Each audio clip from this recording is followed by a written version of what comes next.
If you feel you have what it takes to be awarded as the best in the business, here is your chance to apply. Head on over to our website, download the form, and apply. If you face any troubles when applying or feel the need to get in touch with us directly, email us, call us, tweet at me directly at Sunanda_J or join our Facebook group.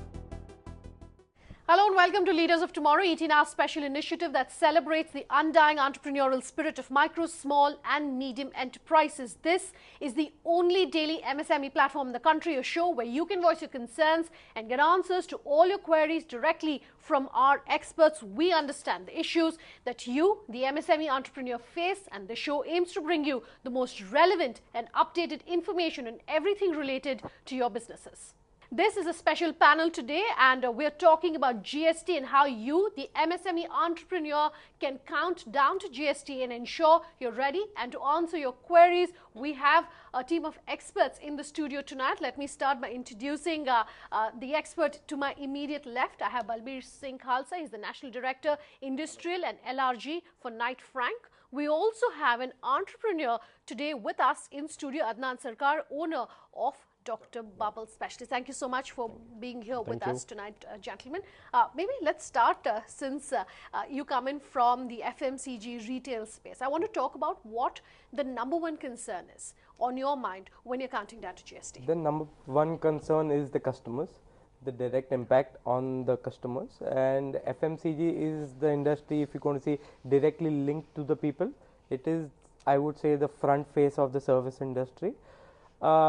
If you go to see today when you go out, that is the part which affects you the most, you know, the kind of taxes which come, and we as an FMCG or a retail industry have the option of you know, sharing the taxes as of now in the service tax and the MVAT, a composition scheme or something like that, but there has been no clarity on the GST part, so there will be a direct impact on the customer. Sure. Yeah. Okay. Yeah. So I have a question which has been sent to us from a viewer who's in this space. But before I come to that, maybe I can ask you to comment on something that Adnan just said in terms of the multiplicity of taxes that exist right now. For anyone who's going out for a meal, you know, for an evening out, there are so many taxes. Will there be clarity on that?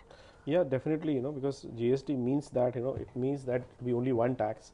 So it has to be believed that yes, all those taxes will go away, like, you know, luxury tax, entertainment tax, everything will go, and it will come down to one tax, which is you know, more simpler to calculate and more simpler to collect. Okay.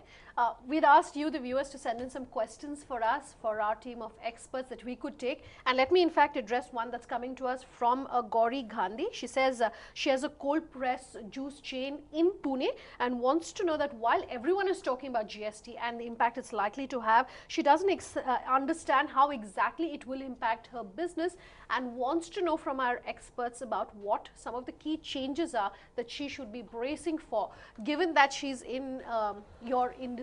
And you were talking about the multiplicity of taxes. But if you were to advise some of your fellow entrepreneurs in terms of how to go about preparing for GST, what would you say? See, as of now, there is no clarity in that, but I could emphasize on it as if it's a cold press juice you know, business, I'm sure that they would be doing an all-inclusive pricing. All-inclusive pricing in terms of they would be paying the taxes. In that, right now the government gives a concessional rate on service tax and MVAT. The clarity as in terms of if it does not give a concessional rate, it will directly affect the customer in terms of you have to add on to that pricing. For example, if she's selling it at 150, as of now, the tax would be right now just around 10%, calculating both service tax and MVAT service. Yeah. Sure. And if it goes to about 18%, she will have to increase the pricing by 8%. Yeah. Okay. So do you also want to take on that question? Yeah, so basically, you know, the initial impact can be that your product cost to the consumer increases, you know, so by maybe from 5 to 8% depending on what kind of tax you are paying earlier and what will be paying now, you know. So now is almost defined, we can be 18 to 21%, whatever. So if you're paying earlier 10% and now you're going to pay 18 to 20%, so your tax may double unless and until there is some benefits which are given on the total cost. There are, you're going to cover the product cost as 40-50%, or you're going to cost as 100% is your product cost. So one of the concerns from a report that I was reading is saying that retailers now going forward can't do the 1+1, can't do the discounting strategy, because for the consumer it may be free, but you're still going to pay for it. Yeah, plus earlier also, they were discounting, but the tax was always paid. So taxes, if you really see from the tax laws, it doesn't mean any free bees being given. Tax was always being recovered. So if you really see, when you get, but it always is a return in, and in the star thing that you need to pay the taxes. Yeah, there are definitions made that who has to pay the tax. Yeah. For example, if it's an all-inclusive pricing, or it is not. If it is not, then we get, like Sir told, 60-40 thing, that we have to pay tax only on the service. So that really helps us as such. Yeah. But if there is no clarity on that, it will be a problem.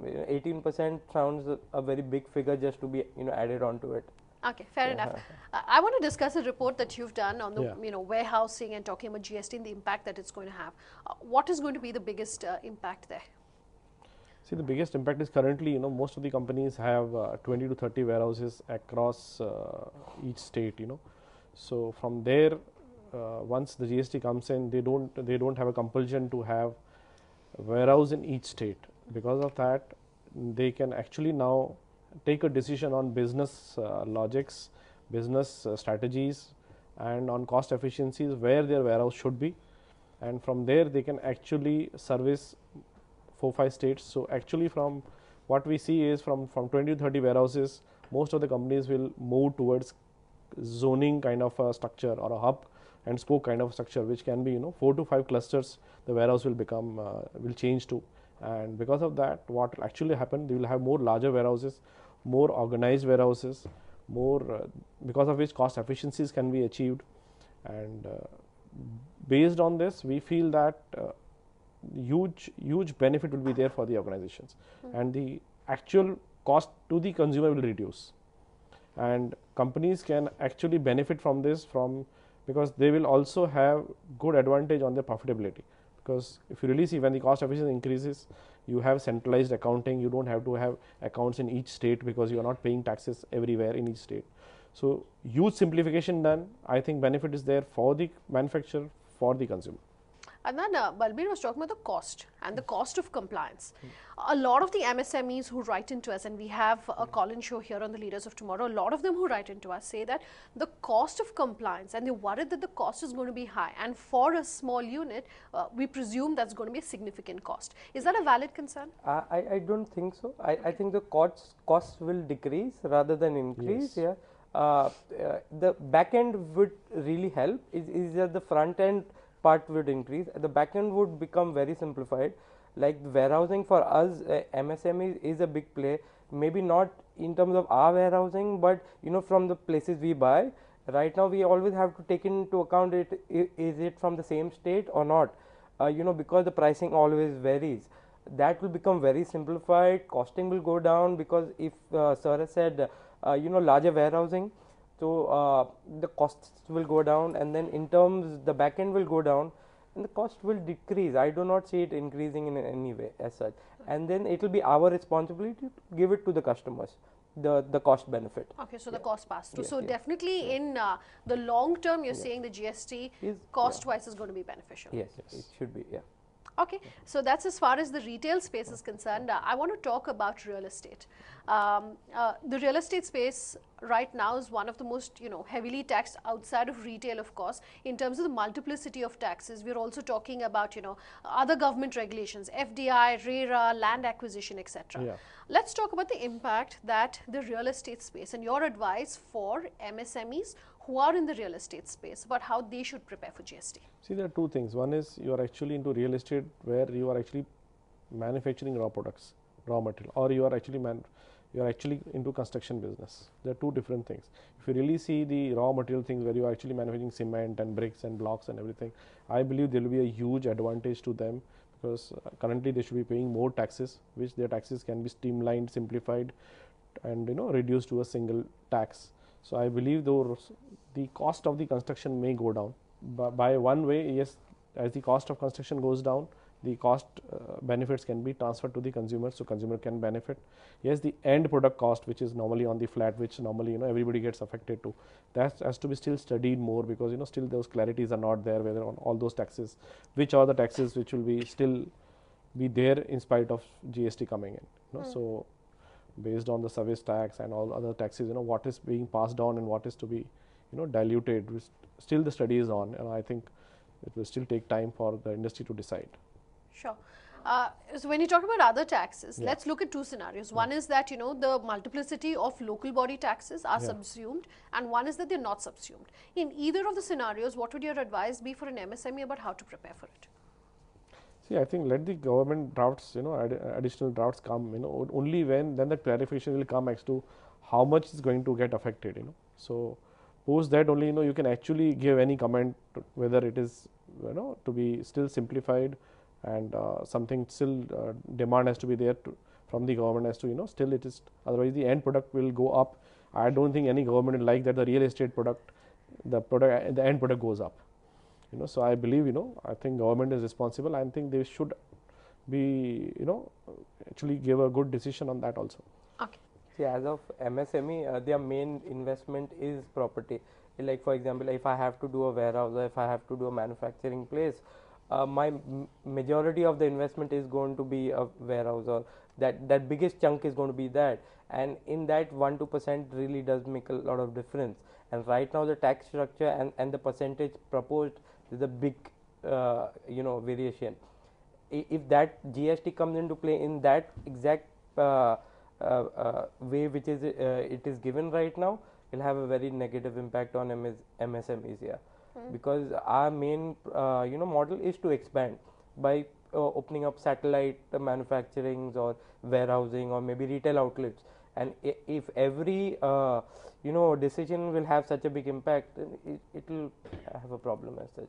Okay. Since we're speaking about warehousing, we in fact have a query which has come in from our viewer who has a logistics business. Ravi Vadwa says he has a logistics business which is based in Mumbai, and that he's been looking to expand to other cities. He has asked us to ask our experts, of course, to suggest whether he should wait for GST and wait for the GST rollout really before expanding. What would your suggestion be?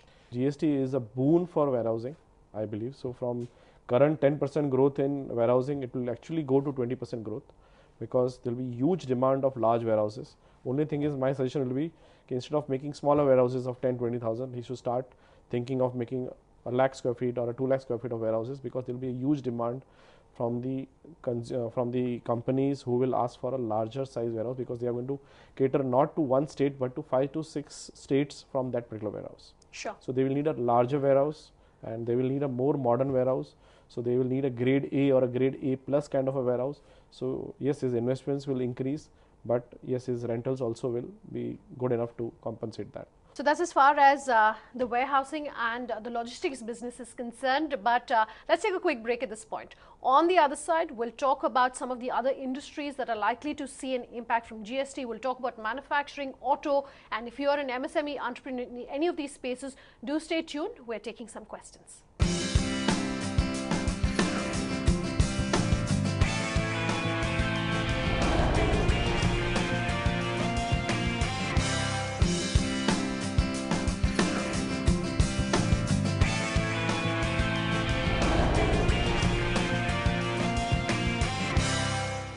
Welcome back. You're with us here on Leaders of Tomorrow, and we're talking about how you, the MSME entrepreneur, should prepare for GST. Just before we took the break, we were talking about logistics, transportation, warehousing. I want to talk about what's really happening in the manufacturing space. Now, the government is going all out, of course, to promote Make in India. There are subsidies, SOPs, if you want to call it that, that's being offered to the industry. The government is pushing that. But if Make in India is to be a success, GST, along with all the other government legislations, is as crucial. At a time when bank lending hasn't really picked up and the credit offtake really hasn't picked up, interest rates are still high despite MCLR. What would your advice be to someone who's in the manufacturing space about how they can possibly prepare? See, GST is again boon to them, saying that they are going to get huge benefit of simplification of the GST. Currently, it's a very complex sales structure. From a complex sales structure, you are actually coming to a simple structure where India becomes one. So now India becomes one state. It's a huge thing. From 29 states, you are now, any foreign company coming into India or any manufacturer, when he starts thinking how do I sell in India, it was very difficult. 29 states, 29 different structures, 29 different MRPs, very difficult. Somewhere you have to, otherwise you have to average out the pricing, somewhere you are doing losses, somewhere doing profit. It was highly complex, and I think each foreign company or Indian company should be actually confused. The balance sheet should be so complex, they will not understand what's happening. From there, you are coming to a very simple structure. You know how much profits you're going to make. You know what price you're going to sell. It's a huge simplification thing. But speaking of MSME, so now there's a large percentage of small companies which of course can avail of tax benefits, small scale units, MSMEs, etc. While we don't know yet whether the exemption limit is 20 lakhs, 25 lakhs, there's commentary on both sides. The concern is that now a lot more MSMEs and small scale units will have to start paying taxes. They will come under the GST ambit. So that's a valid concern. So how, so the pain at really the lower end of the pyramid is definitely going to be felt. Yeah. For the MSME sector, there is going to be some kind of effect, and initially it would be a pinch, but the gains it would be quite considerably ahead. Yeah, that is okay. Yeah. Let me take in a question, in fact, at this point, which is coming to our viewer. Sai Nagesh has said that he's an MSME who manufactures packaging materials. Since we are small scale, he says, they are able to avail of the excise exemption for small scale industries. With the rollout of GST, this will not be possible anymore and can impact his business negatively. Wants to know if he can, if our experts suggest how he can go about coping with GST. And of course, we were just talking about the exemption limit, which is between 20 or 25 lakhs. So for a concern like this, small scale unit which could possibly feel the impact, what would you say? So direct impact is there, but then octroi would be gone, and for example, warehousing costs would be less. So the back end would, it would be more simplified, and the back end gains would be there. And in that respect, they should adjust the pricing in that way. If you see current pricing, the effect would be there. Yeah. Plus market opens up for him, because as he is MSME, so he is not actually there in 29 states. So actually he can now think of expansion where he can actually go and do business with other states also. So he can increase his customer base, he can increase his turnover. So once he increases turnover, I think all his pains will go. Okay. So once he is out of that limit of 25 lakhs, so it's all everything in his mind. So once you are there at 1 crore and 2 crores, as such you have to pay tax. So best is right time to think for expansion. Okay. In fact, since we were talking about transportation earlier, we've just gotten a question that I think we should address at this point. Rati Sen has written in to us to say that she's in the production of environment-friendly bags, which get transported across India with GST, though she says her cost to transport across states will reduce. Her concern, though, is that the treatment of each small unit of the warehouse as a separate entity, will each of the warehouses be treated with a different GSTN? So essentially GST number. Will each of the warehouses be different? Do you want to comment? Each of the warehouses will not be different, rather, so as it is one tax, so from that angle you are paying at the destination. So earlier you used to pay at origin, now you are paying at the destination. So there is a huge difference. So I think they will have a good advantage. I think they will have a good business advantage in this. There's another question, in fact, which has come in to us from Rujita Deshmukh. Says she imports stationery from China and retails the same right here in India. With GST, she says her profit margins will rise, but there's been seen as a threat to Make in India. She says she doesn't understand what GST rollout would entail for her. Will profit margins on imports increase or decrease? I don't think currently, I think anything is says on import margins. Yes, So still you need to read the finer points in the draft, and then only we can comment, frankly. So import is basically one time, you import in big chunks, so in that warehousing is a really big play. That is the only way I could see it affecting her, but I don't see any adverse effect on her as of now, because this is basically a service tax. It does not have any relation with an import kind of a thing. So let's move on and talk about another space, which is essentially auto. and the automobile industry. Now, what do you think is going to be the impact on OEMs particularly? Because a lot of the MSMEs are OEMs catering to the OEMs or ancillary units really catering to the auto industry. What, in your opinion, do you think is going to be the impact? See, if you really look at auto industry, you know, they are spread across 3-4 clusters. If you see, either it is Chennai or it is Pune or it is now it is Ahmedabad or it is in Delhi. You know, if you really see, you know, most of the auto industries are at 4 or 5 places only. So I don't think there will be a very big impact of GST because they don't supply in all the states. So they basically the OEM supply to the manufacturers, and manufacturers are spread in these 2-4 places. So I don't think a major impact or a major strategy change they will have to do for GST. I feel there would be at least some kind of change because like sir said, all the MSMEs are based near all these hubs, and you know, not all MSMEs are present near all the hubs, and you know, earlier the tax structure was such is what forced them to stay in the hub.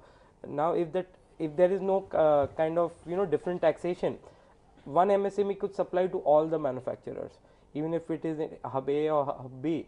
They don't have to be present in all the hubs as such, if it works out for them. So it's actually a good thing, rather than I don't have to be you know, state specific or anything like that. Yeah. For MSMEs who are closely associated with the pharma industry, whether they are working in the domestic market or maybe looking at exports to some extent, what do you think they should look at? See, pharma, you can actually compare it with the consumer type, you know, because they normally distribute their products either to the doctors or to the hospitals or to the medical shops.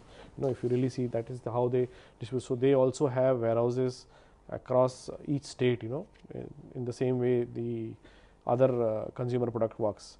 So they will also have that benefit of advantage where they can actually also again move from state-wise structure to a hub kind of a structure where they can have 4-5 clusters, and depending on the size of the business, depending on the time to the market for their business, depending kind of stock level daily which they have to supply to their dealers and distributors, accordingly they can take their own call.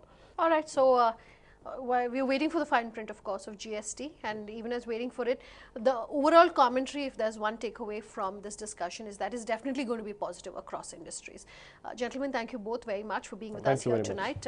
And do remember, of course, that we've been talking about all things GST, and we've tried to accommodate as many of your questions as possible. But if you have any more queries, do keep that coming in to us. You can email us at leadersoftomorrow@timesgroup.com. You can tweet at me personally. The Twitter handle is Sunanda_J. You can reach us on social media using the hashtag LOT. You can call us on that number that you see flashing on your screens. We promise to have all of your queries answered. Thanks for watching. Have a good night.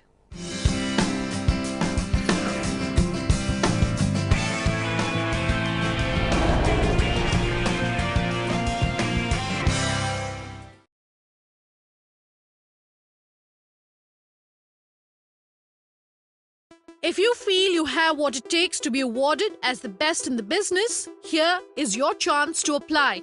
Head on over to our website, download the form and apply. If you face any troubles when applying or feel the need to get in touch with us directly, email us, call us, tweet at me directly at Sunanda_J or join our Facebook group.